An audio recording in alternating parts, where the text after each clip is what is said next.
महाराज जैसे ही कान में बांसुरी सुनाई दी और बंसी सुनते ही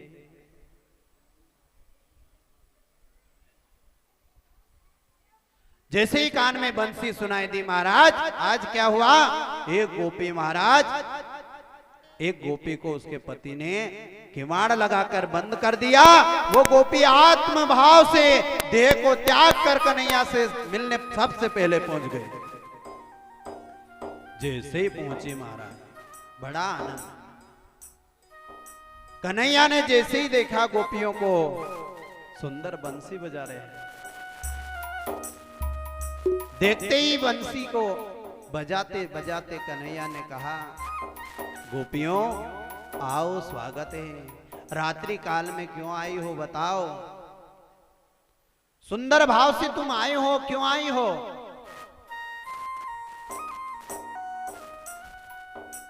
महाराज जैसे गोपियों को देखा, कन्हैया कहते हैं, देवियों आधी रात में घर से बाहर निकलना स्त्रियों के लिए अच्छी बात नहीं है, और तुम आधी रात में क्यों आई हो, किससे मिलने आई हो? गोपियों ने कहा, कन्हैया पहले तो बंसी बजाए और अब कहता किससे मिलने आई? अरे जो बंसी बजाए उससे तो मिलने आई है। अच्छा मिलने आई हो, अच्छी बात है। कन्हैया कहते हैं, देवियों पति के लिए, पत्नी के लिए पति ही परमेश्वर है, उनकी सेवा करो। महाराज एक गोपी बोली, कन्हैया ये जो आत्मा है, इसके आत्मा के पति तो तुम ही हो, और तुम प्राण पति हो। और कन्हैया ये बात तो अच्छी नहीं है। एक गोपी ने कहा, अच्छा कन्हैया एक बात बताओ, एक स्त्री का पति परदेश जा रहा था, परदेश जाते जाते वो एक मूर्ति मिट्टी की बनाकर दे गया कि देवी यदि तुम्हें मेरी ज्यादा याद आए नहीं तो इस मिट्टी की मूर्ति को तुम इसको पूज लेना, इसको प्रणाम कर लेना, तो मेरी याद बनी रहेगी। एक दिन महाराज उसका पति खुद आ गया, वो मिट्टी की मूर्ति की पूजा कर रही थी।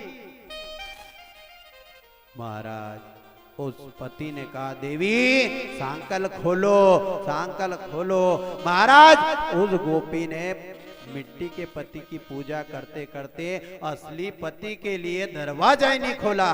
कन्हैया अच्छा उसको दरवाजा खोलना था या नहीं? कन्हैया कहते, जब असली पति मिल गया तो मिट्टी के पति की फिर क्या जरूरत? बस यही तो कहलवाना चाह रहे थे। इस शरीर का तो कई पति ने कई होते हैं, इस शरीर के पति हैं, पर हमारा आत्मा के पति तो परमात्मा ही है। बोले कृष्णचंद्र भगवान की जय। महाराज आत्मा के पति तो परमात्मा है, और यदि परमात्मा मिल जाए तो फिर पति,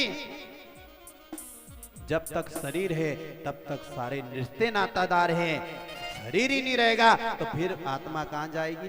परमात्मा के